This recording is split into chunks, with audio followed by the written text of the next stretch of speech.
Welcome. I'm Matt Zone, and I'm fortunate to serve this community as one of its local council members and the founder of the Cleveland Italian American Heritage Ceremony. In 2006, I approached Mayor Jackson and asked him to help work with me and establish a permanent, ongoing celebration that recognizes outstanding contributions of the local Italian American community. Although we can't be with you together, we're with you virtually. And we wanted to put this event forward so there was no disruption in our annual celebration. We have some tremendous honorees this year, and I'm so excited about those individuals because they have done remarkable work in our community. You're going to enjoy the program, sit back, relax, get a glass of vino, maybe a little bashkut, and enjoy the celebration. Hi, I'm Mayor Frank Jackson. On behalf of the City of Cleveland, I want to welcome you to the 17th Annual Cleveland Celebration of the Italian American Heritage Month, which is happening virtually this year. I also want to congratulate this year's honorees on all of their achievements. These honorees in our Cleveland Italian American community as a whole are important contributors to the development, growth, and diversity of the city. I encourage you to continue to celebrate the heritage that makes Italian Americans so special. I also want to thank the committee for their work to organize this year's celebration in this new way. Again, thank you and congratulations. October is Italian American Heritage Month, so let's remember who we are, where we came from, and the important role Christopher Columbus played in assimilating us into America. For the first 500 years after his discovery, Columbus was regarded as a hero throughout the Americas. Then in 1992, some historical revisionists began spewing lies about Columbus in their effort to rewrite American history to conform with their own misguided social and political agendas. Today, these people have become violent, clashing with police and destroying Columbus statues in Baltimore, Boston, Chicago, and Philadelphia. They are now actually destroying statues of our founding fathers, including George Washington. Our strong tie to Columbus began as a result of the largest mass lynching in American history. In 1891, 10,000 people in the city of New Orleans beat, shot, and lynched 11 Italian immigrants. That ugly bigotry was actually applauded by many American politicians and by many editorials in newspapers such as the New York Times. President Harrison was appalled by what occurred, and he proclaimed the first national Columbus Day celebration the following year in 1892. His decision to honor Columbus created a groundswell of pride among Italian immigrants throughout the country who began holding Columbus Day parades and erecting Columbus statues to establish a sense of dignity and self-worth for themselves. That pride in Columbus helped carry us through some dark times, including the Sacco Vanzetti trials of the 1920s and the enemy alien designation of World War II. We must always remember that Columbus's epic voyage opened the door for over 500 years of worldwide immigration by people coming to America to seek a better life for their families. As chairman of the Columbus Day Parade, I'm sorry to report that we will not be holding our Columbus Day Parade in Little Italy this year because of the health considerations. However, we will be back next year with our Columbus Day Parade, and it will be the biggest and best we've ever held. During this Italian Heritage Month, let's remember to be proud of our Italian ancestry. Let's talk to our children and grandchildren and explain to them why that ancestry is so important. And let's make our voices heard in defense of Columbus, who laid the groundwork for the establishment of our great country. Thank you. I'm Pamela D'Orazio Dean, chairperson of the Cleveland Italian American Heritage Committee. For the last 17 years, the committee has been organizing a grand ceremony at the Cleveland City Hall Rotunda on the first Monday in October. The ceremony kicks off Italian Heritage Month and honors outstanding individuals, businesses, and organizations in the Italian American community. The event brings together nearly 300 people who enjoy an evening of celebration, reflection, camaraderie, and good food. Unfortunately, the pandemic we are currently in is preventing us from gathering together in person as we normally would for the observance of Italian Heritage Month. Nevertheless, the Cleveland Italian American Heritage Committee recognized the importance of carrying on the spirit of the celebration and marking Italian Heritage Month in Cleveland, even if it is in a slightly different way than years past. So we bring you this virtual celebration that we hope will instill pride in Italian American heritage and shine a positive light on the many contributions Italian Americans have made to our region. Putting this virtual event together would not have been possible without the support of the members of the Cleveland Italian American Heritage Committee. I would like to thank the following: our honorary co-chairs, Mayor Frank Jackson and Councilman Matt Zone, our treasurer, Rose Zatello, and members Tom Antonello, Dennis Castiglione, Kelly Falcone Hall, Aldo Filippelli, Mario Fiorito, Robert Lapucci, and Joe Marinucci. I would also like to thank the staff at TV 20, Joan Mazzolini, Chief of Communications for Cleveland City Council, and Blanca Salva, Executive Assistant to Councilman Zone. The Cleveland Italian American Heritage Committee has selected 5 honorees for Italian Month 2020 in Cleveland. They are: in business, Cavada's Garden Center and Urban Farm. Also in business, Mirabili's Restaurant and Messina Bakery. In the individual category, Charles Anthony Giomusso. In the public servant category, Ann M. D'Amico. And in the youth category, Giovanni Castiglione. Cavada's Garden Center and Urban Farm was founded as a landscaping business in 1930 by Felix and Angela Cavada. Felix's son Francis took over the family business in 1971 when his father died. Francis's son Fran Jr. later joined his father in the business, and in 2008, Angela, Fran's sister, stepped in to help. Cavada's Garden Center and Urban Farm is a little country in the city. Greenhouses on the property grow produce that is sold to the public and to local restaurants.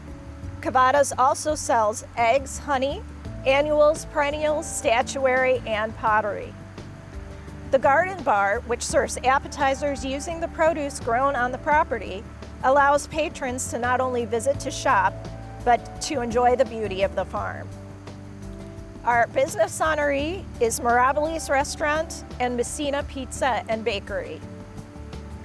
Frank and Josephine Mirabili purchased the building that would become Mirabili's Restaurant at the corner of Ivanhoe Road and Kipling Avenue in 1930. They opened a barber shop, pool hall, and a tavern at that location. After Frank and Josephine passed, their sons, Joseph and Robert, continued to operate the tavern and Italian restaurant. Upon Joseph's passing, the next generation of the Mirabili family, consisting of Joseph's sons Frank, Joseph, John, Robert, Mark, and Philip, assumed operations and continue to run the restaurant today. The second Mirabili family business is Messina Bakery and is located on Ivanhoe Road in Collinwood. It opened in 1990 and is operated by Frank and Mark Mirabili. It is named after the city in Sicily where the Mirabili family originated. Both businesses specialize in homemade Italian foods made from generations-old family recipes. Our honoree in the individual category is Charles Anthony Giomusso. Charles Anthony Giomusso is a 1970 graduate of St. Joseph High School in Cleveland and John Carroll University. He has 2 master's degrees, one in business administration from Lake Erie College and the other in medical physics from the Medical College of Ohio. In 1998, Charles founded Applied Medical Physics in Radiology Incorporated and serves as its president. Chuck has been a member of St. Paschal Helping Hands Ministry for 20 years. The group brings food, clothing, and love to the homeless and less fortunate on the city streets of Cleveland every week, year-round, rain or shine. He has been a member of Club Molisani in Wickliffe, Ohio for 5 years and currently serves as its treasurer. Chuck also served as a volunteer at the Italian Cultural Garden and has been doing that for 3 years. The honoree for public servant is Ann M. D'Amico. Ann D'Amico is a practicing attorney who resides in Highland Heights, Ohio, with her husband Michael J. Castiglione. She grew up in South Euclid, Ohio, and attended Brush High School. She is a graduate of Miami University and Cleveland Marshall College of Law. Ann has practiced primarily in the area of family law. She enjoys working with parents and children as a guardian ad litem, parent coordinator, and a mediator. Ann also enjoys working with seniors in Highland Heights, where she has served as a city councilwoman for several years. Ann has served as secretary, vice president, and president of the Geauga County Bar Association and on the board of Women's Safe. She also serves as a volunteer juvenile diversion magistrate in Lyndhurst, vice president of the Hillcrest Council of Councils, and a director of the Friends of Mayfield Branch Library. The youth honoree is Giovanni Castiglione. Giovanni Castiglione began singing the U.S., Canadian, and Italian national anthems publicly at the age of 8. Since then, he's performed Fratelli d'Italia in Italian for various Italian-American events in Northeast Ohio, including Columbus Day, Cleveland Challenge Cup of Bocce, and the opening ceremony for Cleveland Italian-American Heritage Month. In 2019, he performed the U.S. National Anthem at Progressive Field. Giovanni is a 2020 graduate of Solon High School, where he sang with a number of choirs, served as president of the Drama Club, and was the first and only male member of the Starlets Precision Dance Team. Gio has also performed in 28 theatrical productions and has sung with professional jazz bands. He is a member of the Contemporary Youth Orchestra and the youth quartet Wing It. Currently, Giovanni is a freshman at Bowling Green State University's College of Musical Arts, majoring in vocal music education, and sings with BGSU's men's chorus and a cappella chorus.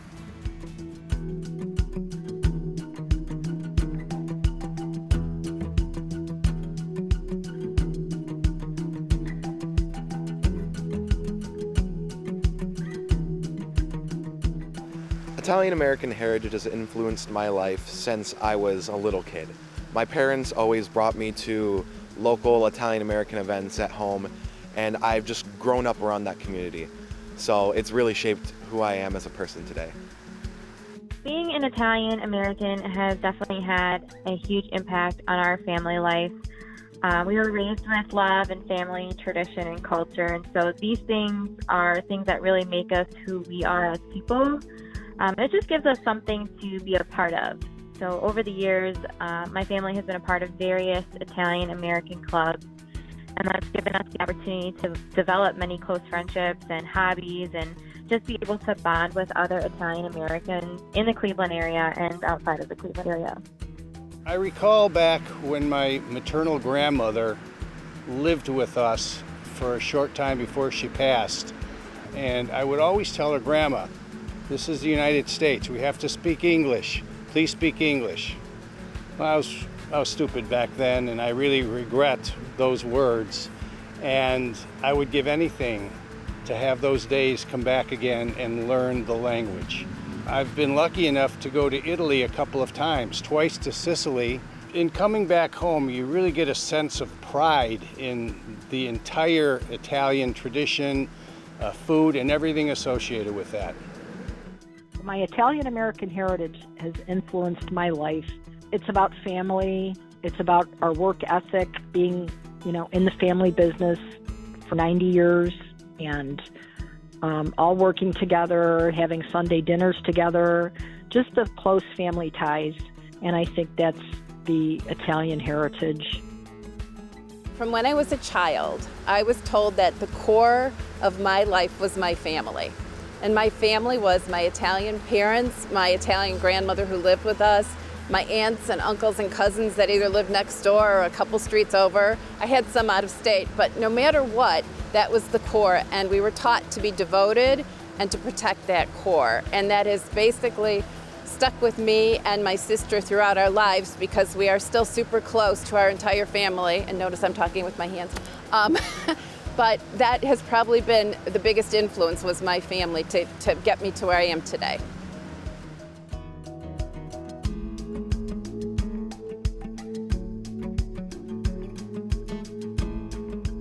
One accomplishment that I'm really proud of is just learning the Italian national anthem. Since that's been around for decades and decades now, I'm really happy to have that part of my heritage with me and to be able to share that with people.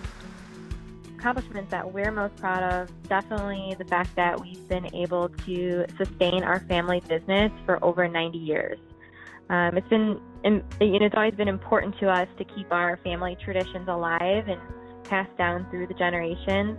So we're definitely proud of that, and I know our ancestors would be happy and proud of that as well.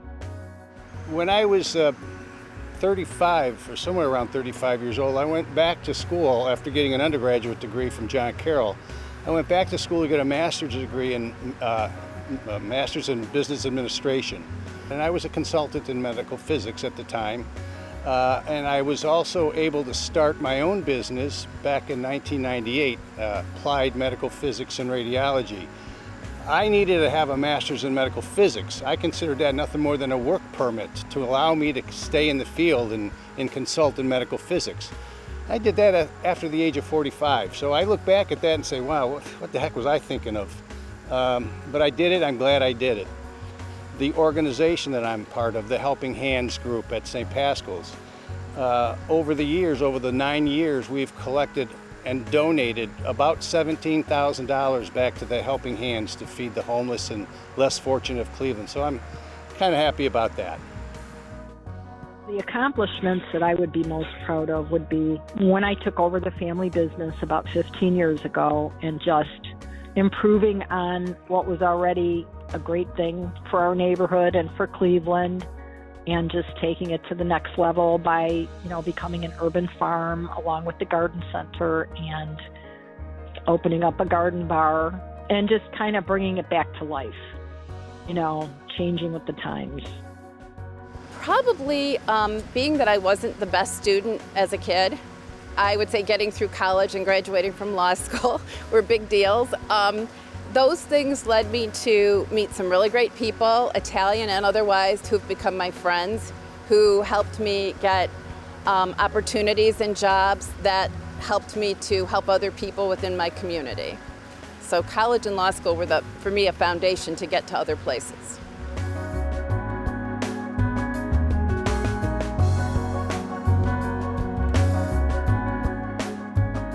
Receiving this award to me means that I've done my part in my community to try to help spread this Italian-American culture to people, and I'm really happy that I can do that.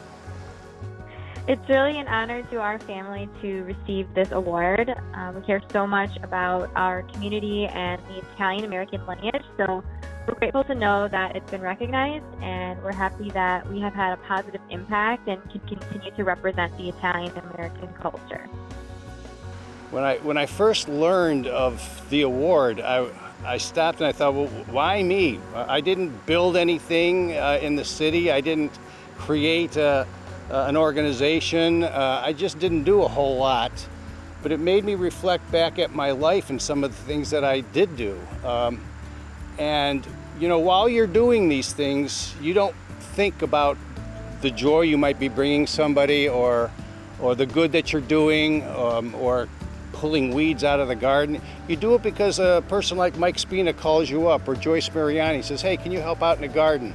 Yeah, okay, I can do that. My weeds are pulled in my yard, so I'll come over and help out over here. So when you're outside of the bubble and people look at you and you say, you know, it's really a rewarding thing that someone's able to look at you and say, you did do pretty good. Receiving this award is just a huge honor, and to know that someone nominated me for this is it's just fantastic to know that I've been recognized as making a difference in our neighborhood and with the family business. It all has to do with our family business. I was extremely honored, and it was totally unexpected to receive it. I'm very proud of it, and I'm proud to be able to tell my family and share it and let them know that I did this and they helped me do it.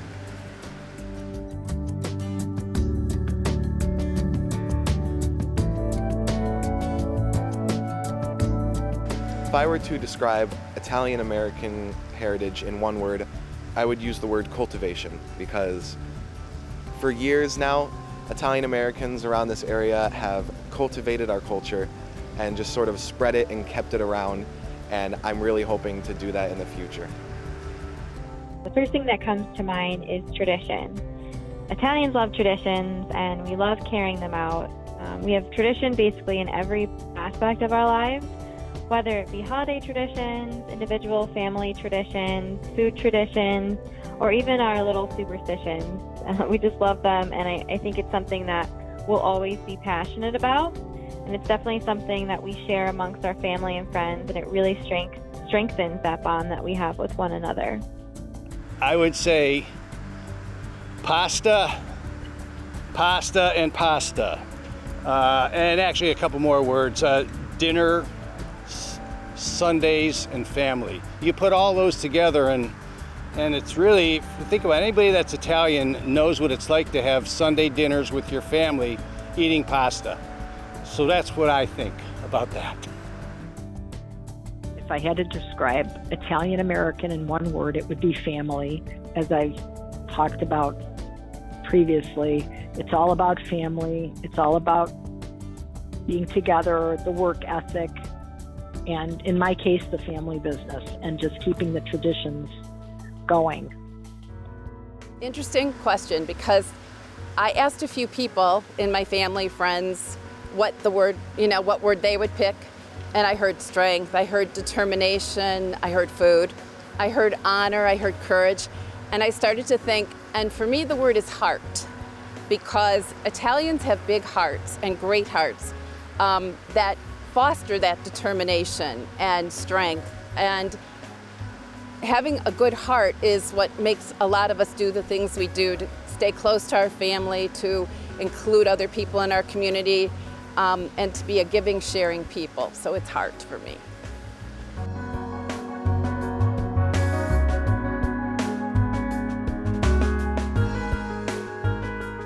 I would really like to thank Matt Zone for offering to me the first time to sing for the opening of Italian and American Heritage Month, because from there I really just sort of sprouted my love for this anthem, and I'm really happy to be sharing it with everyone.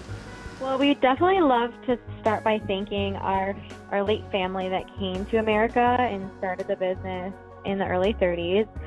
Without their dedication and hard work, none of us would be here today. So a huge thank you to those that paved that way for us and gave us something to share and pass down through our generations of our family. We'd also want to thank our patrons that have continued to support us throughout the years, because we'd be nowhere without the support of our community and the support of our customers and our loyal patrons. So thank you. First, I would like to thank the committee that would even consider me for this honor. I don't even know who's on the committee, but I thank you very much for that. I have to thank my mother and father. My parents didn't have a whole lot. I saw my father actually lose 2 businesses in his lifetime, and I think he'd be pretty proud at some of the stuff that we've accomplished. I only wish that they could see it. I would also like to thank all the family, the alumni of St. Joe's and VA, and my friends that would come to my house on that Monday that would donate all that money. I'd like to thank them personally, because that means a lot, and I'm going to continue to do that as long as I'm well. And I'd like to thank my wife for even allowing that to happen and for always being there at the end of the night to help clean up. I would love to thank my dad, who isn't here right now. He passed away 8 years ago, but my grandparents started the business, but obviously I spent my life with my dad and took over the business when he was still alive, and he was a big influence on all of us. And I wish he was here to see it. He'd be very happy. First, I have to thank the committee, who probably never heard of me, but thank you very much. Mario Fiorito for nominating me. Of course, my parents, who are both deceased, but who sacrificed and guided and just did everything they could for my sister and I. And my family, of course, my cousins, my aunts, my uncles, everybody who helped me. A lady way back when, and I'm talking like 1974, who was a personnel woman at Hallie's at Severance, who took a 16-year-old little girl who knew nothing, and her name was Vicki Charlillo, who gave me a job when nobody else would give me a job. Back then it was hard to get a job at 16. And that job led me to work for Hallie's and just helped pay for college and get me to where I am today. And one other little group I have to thank, it's called the Pink Posse, and they're out of Jesu. And 8 years ago when I was diagnosed with breast cancer, I didn't know these people, but they stepped up and they came to my chemos and they helped with everything, and they still do this for women within the community. And that's a great group. I owe them for a lot of what got me to be here and keep doing what I've done. And I also want to thank my husband, Michael, who helped me get through law school. He's definitely the smart one, and I wouldn't have gotten through without him. Well, what'd you think? What a terrific program. I am so excited for all of our honorees. They did an outstanding job and are so worthy of this designation. Although we couldn't be together with you, we're here virtually, and I'm hopeful and optimistic that next year we will be able to gather in that grand rotunda at Cleveland City Hall, where we can all tip a glass and salute all our honorees. Enjoy the rest of the year. Stay safe. We love you. Thank you.